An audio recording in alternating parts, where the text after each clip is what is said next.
বুঝতে পারলাম যে অনেকগুলো কাজ অসম্পূর্ণ রয়ে গেছে, যেটা আমাদের পক্ষ থেকে করা উচিত। এর আগে একবার বসছিলাম আমরা নিজেদের মধ্যে, আমার কাছে খুবই খারাপ লাগছিল যে কীরকম পরিস্থিতিতে আপনাদেরকে কাজ করতে হয়, দৈনন্দিনভাবে যে কঠিন অবস্থায় আপনাদেরকে জীবনযাপন করতে হয়, সেটার মাত্রা কত গভীর। তাৎক্ষণিকভাবে আমরা কিছু সিদ্ধান্ত নিয়েছিলাম, সেটা আশা করি বাস্তবায়ন হয়েছে। কদ্দূর হয়েছে সেটা আবার খোঁজ নেব। আজকের বৈঠকের যেটা প্রধান ফল হবে, আপনাদের বিষয়গুলো আবার উঠলো আমার কাছে, যেটা নিয়ে আবার বসবো, যাতে আপনাদের একটা সহায়ক পরিস্থিতির সৃষ্টি করা যায়, যাতে আপনাদের কাজ করার মধ্যে একটা উৎসাহ আসে। আজকে ভালো লাগলো যারা প্রযুক্তির মাধ্যমে বিভিন্ন জায়গা থেকে উপস্থিত আছে। আমি দেখছিলাম কোথা থেকে এসছে, সারা বাংলাদেশ জুড়ে সব জায়গা থেকে যোগদান করেছে। তাদের সবাইকে আমি দূর থেকে সালাম দিচ্ছি। বিসমিল্লাহির রহমানির রহিম।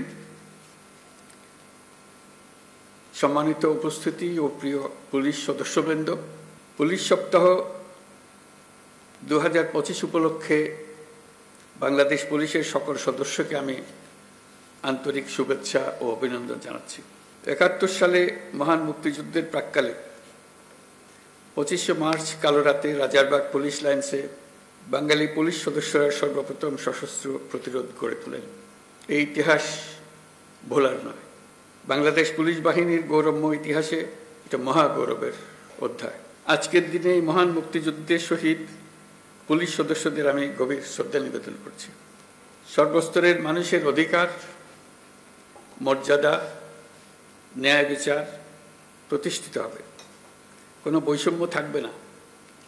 যুগ যুগ ধরে এটাই ছিল মানুষের মহান আকাঙ্ক্ষা। স্বৈরাচারী শাসনামলের 15 বছরে দেশের পুলিশ বাহিনীকে দলীয় বাহিনীতে পরিণত করায় সমস্ত ব্যবস্থা ধ্বংস হয়ে গিয়েছিল। স্বৈরাচারের অবৈধ অন্যায় আদেশ পালন করতে গিয়ে পুলিশ বাহিনী ব্যাপকভাবে জনরোষের মুখে পড়ে। অনেক সৎ পুলিশ সদস্যদেরও এই জন্য মাশুল দিতে হয়েছে। প্রিয় পুলিশ সদস্যগণ, গত আগস্টে অন্তর্বর্তী সরকার যখন দায়িত্ব গ্রহণ করে, সে সময় এদেশের আইনশৃঙ্খলা বাহিনী ভঙ্গুর অবস্থায় ছিল। পুলিশের সঙ্গে জনগণের দূরত্ব সৃষ্টি হয়েছিল। সরকার পরিস্থিতির উন্নতির জন্য যা কিছু প্রয়োজন সব রকমের ব্যবস্থা নিয়েছে। সড়ক মহাসড়কে বিশৃঙ্খলা ও জনদুর্ভোগ নিরসন, বিশেষ অভিযান পরিচালনা, অংশীজনের সাথে পুলিশের আন্তঃযোগাযোগ জোরদার করা, পুলিশ সদস্যদের মনোবল বৃদ্ধিতে প্রয়োজনীয় প্রণোদনামূলক ব্যবস্থা নেওয়া হয়েছে। আপনাদের অক্লান্ত পরিশ্রমে শান্তিপূর্ণভাবে দুর্গাপূজা, বিশ্ব ইজতেমা, ঈদ উল ফিতর, বাংলা নববর্ষ সহ বিভিন্ন উৎসব অনুষ্ঠিত হয়েছে। দেশে যতগুলো অপরাধ হচ্ছে সবগুলো ঘটনায় তাৎক্ষণিক ব্যবস্থা নিতে আপনারা সর্বোচ্চ চেষ্টা করে যাচ্ছেন। পুলিশ ও অন্যান্য বাহিনীর সম্মিলিত প্রচেষ্টায় দেশের আইনশৃঙ্খলা পরিস্থিতি এখন অনেকটা নিয়ন্ত্রণে আনা সম্ভব হয়েছে। দেশের মানুষ নারীর প্রতি সহিংসতা প্রতিরোধে পুলিশ বাহিনীকে খুব শক্তিশালী ভূমিকায় দেখতে চায়। আমি আপনাদের প্রতি আহ্বান জানাই, নারী ও শিশুর নিরাপত্তায় সর্বোচ্চ সংবেদনশীল হয়ে কাজ করবেন।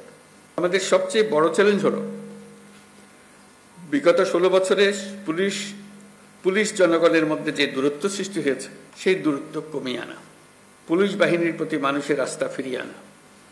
আমাদের সবাই মিলে একটা সর্বাত্মক প্রচেষ্টা হবে যেন মানুষ এবং পুলিশের মধ্যে দূরত্ব আমরা গুছিয়ে ফেলতে পারি। মানুষ পুলিশকে দেখলেই তাকে বন্ধু হিসেবে বরণ করে নিতে এগিয়ে আসে। তার প্রতি কোনো বিরূপ মনোভাব যেন মানুষের মনে না থাকে। মাঠ পর্যায় থেকে শুরু করে সকল স্তরে আইনশৃঙ্খলা বাহিনীকে জনগণের বিশ্বাস অর্জনের জন্য কাজ করতে হবে। পুলিশের সংস্কারের লক্ষ্যে অন্তর্বর্তীকালীন সরকার উদ্যোগ নিয়েছে। তৃণমূল পর্যায়ে কর্মরত পুলিশ সদস্যদের কল্যাণে কয়েকটি বিষয়ে দ্রুত ব্যবস্থা নেওয়া হয়েছে। আপনারা জানেন, ইতিমধ্যে জাতির উদ্দেশ্যে দিয়ে একাধিক ভাষণে আমি বলেছি, চলতি বছরের ডিসেম্বর থেকে আগামী বছরের জুনের মধ্যে দেশে ত্রয়োদশ সংসদ নির্বাচন অনুষ্ঠিত হবে। সেই নির্বাচন যেন সুষ্ঠু ও শান্তিপূর্ণ উপায়ে অনুষ্ঠিত হয়, সেজন্য পুলিশ সদস্যদের ভূমিকা খুবই গুরুত্বপূর্ণ। নির্বাচনে সকল প্রতিদ্বন্দ্বী প্রার্থীর প্রতি সমান আচরণ ও ভোটাররা যাতে নির্ভয়ে নির্বিঘ্নে নিজেদের ভোটাধিকার প্রয়োগ করতে পারে সেই পরিবেশ নিশ্চিত করা আপনাদের এবং আমাদের সর্বোচ্চ দায়িত্ব। কোনো ব্যক্তি যদি অন্যায় বা অনিয়মের মাধ্যমে নির্বাচিত হয়, সে ব্যক্তির দ্বারা ন্যায় প্রতিষ্ঠা সম্ভব নয়। সত্য ন্যায় প্রতিষ্ঠার ব্রত হিসেবে নির্বাচনে নিজেদেরকে নিয়োজিত করবেন। কখনো যেন পুলিশ বাহিনীকে দলীয় বাহিনী বা অন্যায় কাজে ব্যবহার না করা যায়, তার জন্য একটা সুষ্ঠু ও নিরপেক্ষ নির্বাচন অত্যন্ত জরুরি। নির্বাচনের আগের সময়টা অনেক কঠিন সময়। আপনাদের সজাগ দৃষ্টি রাখতে হবে, পরাজিত শক্তি যেন কোনোভাবেই দেশকে অস্থিতিশীল না করতে পারে। অশুভ চক্র আমাদের স্বপ্নকে, আমাদের ঐক্যকে ভেঙে দিতে সব শক্তি নিয়ে চেষ্টা করছে এবং চেষ্টা আরো কঠোরতর করবে। একে প্রতিহত করার জন্য আপনাদেরকে সবসময় সতর্ক থাকতে হবে। বর্তমান অন্তর্বর্তীকালীন সরকার দায়িত্ব নেওয়ার পর থেকে আমরা ন্যায্য অন্যায্য আন্দোলনে মানুষকে রাস্তায় নেমে আসতে দেখেছি। এসব পরিস্থিতিতে আপনারা ধৈর্যের পরিচয় দিয়েছেন। আশা করি একই রকম ধৈর্যের পরিচয় দিয়ে আগামী দিনগুলোতেও আপনারা কাজ করে যাবেন। প্রথমবারের মতো এবার পুলিশ সপ্তাহে ধর্মীয় নেতা, সাংবাদিক ও বিভিন্ন সম্প্রদায়ের নেতাদের সঙ্গে বৈঠক অনুষ্ঠিত হবে বলে আমি জানতে পারলাম। এই বৈঠকে পুলিশের উপর জনসাধারণের প্রত্যাশা নিয়ে আলোচনা হবে। আমার প্রত্যাশা হলো এটি যেন চলমান থাকে। প্রতি বছর পুলিশ সপ্তাহে যেন এই ধরনের বৈঠক অনুষ্ঠিত হয়। আমরা একটা ন্যায্যতার ভিত্তিতে গঠিত একটি বৈষম্যমুক্ত গণতান্ত্রিক বাংলাদেশ নির্মাণের স্বপ্ন দেখছি। আমরা দ্বিতীয় বাংলাদেশ গঠন করার স্বপ্ন দেখছি। জুলাই গণ-অভ্যুত্থান আমাদের সেই সুযোগ করে দিয়েছে। বিশ্বের বুকে একটি শান্তিপূর্ণ সমৃদ্ধ দেশ হিসেবে বাংলাদেশ মাথা তুলে দাঁড়াচ্ছে।